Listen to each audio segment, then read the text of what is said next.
వీటితో మనము ఇప్పుడు మసాలా పెట్టేద్దాం. వీటితోను అండి అలా ఎంత పెద్ద రొయ్యలు ఇవన్నీ కూడా క్లీన్ చేయాలి. ఇప్పుడు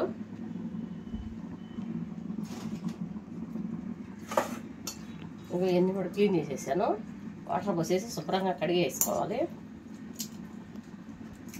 గిన్నె అయితే పెట్టేసుకున్నాను. గిన్నె పెట్టేసి ఆయిల్ అంతా కూడా వేసేసాను. ఆయిల్ బాగా వీటి ఆవాలు కొన్ని ఆవాలు వేసేసిన తర్వాత చిటపట్టలు ఆడించి ఎర్రగడ్డ పచ్చిమిరపకాయలు కూడా వేసేసుకున్నాను.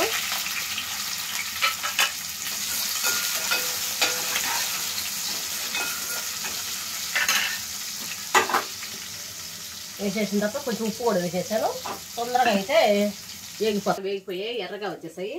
ఇప్పుడైతే అల్లము, తెల్లగడ్డ, కొబ్బరి, పట్టా లవంగాలు అవన్నీ కూడా వేసేసి ఇలా మిక్సీ పట్టేసుకున్నాను. మసాలాను ఈ మసాలా అంతా కూడా వేసేసి కొంచెం బాగా ఫ్రైగా అనిపించాలా.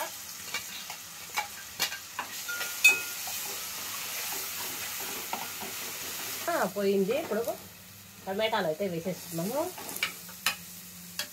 టమాటాలు వేసుకున్న తర్వాత కారము, పసుపు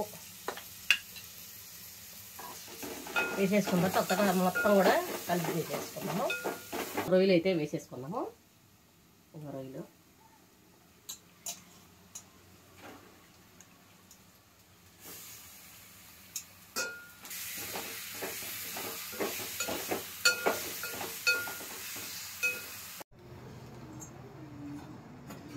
కూర రెడీ అయిందో లేదో చూద్దామండి. ఇప్పుడు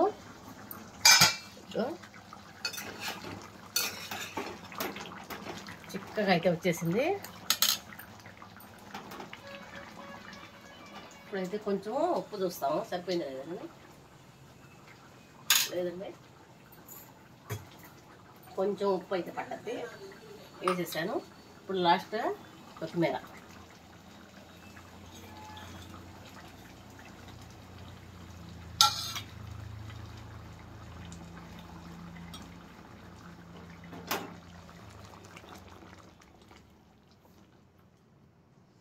ఫైనల్గా అయితే కూర అయితే రెడీ అయిపోయింది.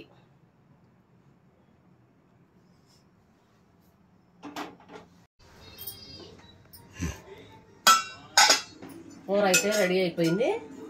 ఇప్పుడైతే దీంట్లో వేసేసుకున్నాం. వేడి వేడి అన్నము, రొయ్యల కూర.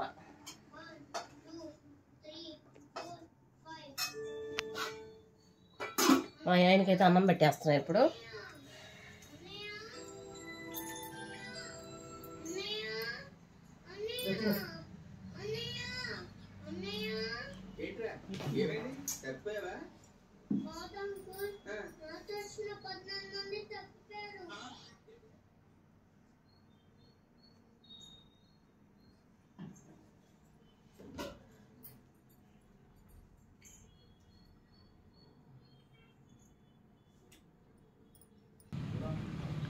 కరెంట్ ఉంది.